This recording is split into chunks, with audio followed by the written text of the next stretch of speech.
Shin Wo-yo memandang Li Dam. Ia teringat akan perkataan Hyesun apakah benar Shin Wo-yo ingin Li Dam melupakannya. Dalam hatinya, ia menjawab ia tidak ingin. Li Dam pun pergi meninggalkannya. Jae Jin sarapan bersama Li Dam dan adiknya. Waktu mabuk semalam, Jae Jin pergi ke rumah Li Dam. Li Dam membuka pintu karena mengira Jae Jin bersama Li Dam.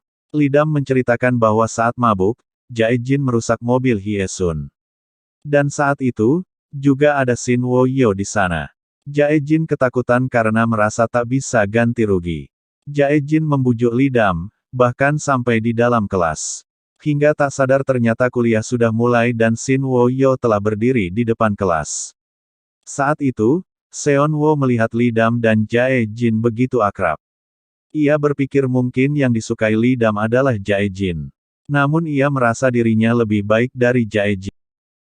Saat mengajar, Shin Wo-yo melihat Li Dam dan Jae Jin begitu akrab dan saling tertawa. Ia lalu berkata dalam hati bahwa ia tak boleh penasaran. Ia akan menjaga Li Dam sebentar, lalu menghilang dari kehidupannya. Jae Jin menemui Hyesun dan dengan takut-takut menanyakan berapa biaya ganti rugi mobilnya. Hyesun mengatakan tidak perlu mengganti. Ia tahu bahwa Jae Jin tidak punya uang. Namun Jae Jin bersikeras harus bertanggung jawab. Dalam hatinya, Hyesun berkata Jae Jin sangat aneh, karena kebanyakan orang cenderung kabur jika terjadi hal seperti itu. Karena merasa bersalah, Jae Jin memberi Hyesun buku. Saat itu Shin Wo-yo datang. Jae Jin menyapanya dan minta maaf atas kejadian merusak mobil Hyesun. Shin Wo-yo lalu berkata agar Jae Jin tidak mabuk dan membuat masalah yang menyusahkan. Hampir saja ia menyebut menyusahkan Li Dam. Ia lalu mengganti perkataannya, menyusahkan orang di sekitar Jae Jin. Hyesun mengatakan pada Shin Wo-yo sepertinya Shin Wo-yo cemburu, dan benar-benar menyukai Li Dam. Shin Wo-yo lalu berkata bahwa rubah tidak pernah berakhir bahagia setiap memiliki perasaan. Karena itulah selama itu ia hidup tanpa menunjukkan kasih sayang pada siapapun. Lalu ia mengatakan itu membuatnya tidak mungkin jatuh cinta pada Li Dam. Meskipun sebenarnya ia memang suka pada Li Dam. Seon Wo menunjukkan foto Jae Jin dan bertanya pada adiknya, siapa yang lebih baik antara ia dan Jae Jin. Adiknya menjawab lebih baik Seon Wo. Seon Wo senang dan memberi adiknya uang. Saat adiknya pergi, ia berkaca sambil berkata, bahkan Jae Jin tidak selevel dengannya. Saat sedang mengerjakan proyek kuliahnya, Li Dam ditanya oleh adiknya tentang hubungannya dengan Seon Wo. Li Dam menanggapinya tanpa semangat. Ia pun meninggalkan adiknya. Adiknya lalu berpikir, mungkin hubungan Li Dam dan Seon Wo tidak lancar. Li Dam bersama teman-temannya mengikuti perjalanan sejarah. Saat itu So Kyung berharap Shin Wo-yo ikut. Jae Jin mengatakan bahwa Shin Wo-yo tidak ikut. Ia lalu mengatakan bahwa Shin Wo-yo tidak menyukainya. Ia cerita bahwa di hari ia menabrak mobil Hyesun, Shin Wo-yo juga ada di sana. So Kyung lalu bertanya mengapa profesor menemui mahasiswa di luar kampus. Li Dam menghentikan obrolan mereka dan mengajak segera menaiki bus. Di dalam bus, Hyesun duduk di samping Li Dam. So Kyung bertanya pada Hyesun, mengapa Shin Wo-yo ada saat Jae Jin menabrak mobilnya. Hyesun hanya menjawab saat itu ada sedikit kecelakaan. Saat makan bersama, Jae Jin memberikan paha ayam pada Hyesun, karena ia masih merasa bersalah telah merusak mobil Hyesun. So Kyung mengatakan ia juga ingin paha ayam. Hyesun lalu memberikan paha ayam itu pada So Kyung, karena ia tidak suka paha ayam. Li Dam lalu berpikir, Hyesun tidak makan ayam.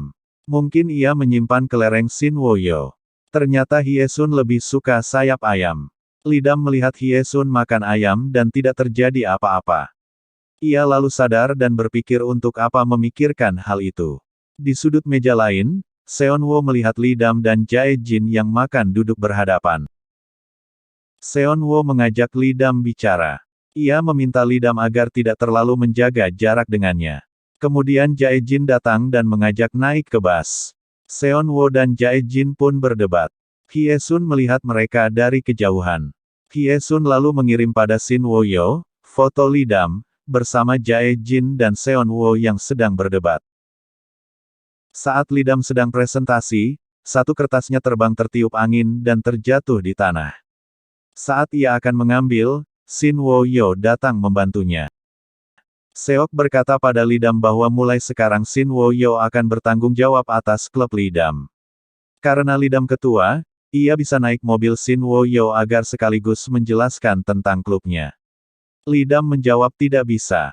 Tiba-tiba Hyesun menawarkan diri menggantikan Lidam untuk duduk di mobil Shin Wo-yo. Tujuan perjalanan mereka diganti karena jalan menuju lokasi kuil tujuan mereka mengalami longsor. Mereka akhirnya pergi ke kuil di mana Lidam dan Shin Wo-yo dulu pergi bersama. Lidam berdiri memandang batu-batu dan berkata dalam hati bahwa dulu ia tak tahu Shin Wo-yo membawanya ke sana untuk menghapus ingatannya. Shin Wo-yo mengamati Lidam dari jauh. Kemudian Hyesun datang. Shin Wo-yo lalu berkata pada Hyesun bahwa ingatan Lidam sepertinya tidak terhapus. Shin Wo-yo menemui Lidam dan bertanya apakah ingatannya tidak terhapus. Lidam menangis dan berkata mengapa Shin Wo-yo melakukan hal itu padanya. Ia bertanya apakah ia hanya wadah kelerengnya dan tidak pernah disukai olehnya. Lidam mengatakan ia menyukai Shin Wo-yo, dan ingin Shin Wo-yo menyukainya juga. Shin Wo-yo lalu memeluk Lidam. Mereka lalu pergi bersama. Lidam bertanya apa hubungannya dengan Hyesun. Shin Wo-yo pun menjelaskan bahwa Hyesun adalah Guminho yang telah menjadi manusia. Saat turun dari bus, Lidam berpapasan dengan seseorang yang tidak pernah dilihatnya di jurusannya. Shin Wo-yo mengajak Lidam berkencan. Saat Lidam mencari-cari tempat yang bagus untuk dikunjungi, Shin Wo-yo berkata bahwa ia sudah mempersiapkan tempat kencan mereka. Ia mengajak Lidam ke sauna, karena melihat di drama-drama orang zaman sekarang kencan di sauna. Lidam berkata dalam hati bahwa kencan sauna sangat kuno. Saat Lidam bertanya drama apa yang ditonton Shin Wo-yo, ternyata drama yang ditayangkan 15 tahun lalu. Lalu ia mengajak Lidam makan ayam. Saat melihat Lidam makan, ia kelihatan selera, dan mengatakan itu pertama kalinya ayam tampak lezat baginya. Hyesun mengatakan bahwa selera makan belum tentu baik. Ia mengatakan untuk memikirkan apa yang terjadi jika serigala jatuh cinta pada domba. Makin menginginkannya, akan makin besar selera makannya. Ia telah terbiasa menyerap energi manusia. Selama ia masih merupakan seekor Guminho, cintanya tak akan berhasil. Ia akan berjalan dalam garis tipis antara cinta dan rasa lapar. Lidam mendatangi Shin Wo-yo. Seketika Shin Wo-yo memeluk bermaksud menyerap energi Lidam. Lidam melepasnya dan berkata bukannya ia tak suka, ia hanya terkejut. Shin Wo-yo lalu teringat perkataan Hyesun mengenai antara cinta dan rasa lapar.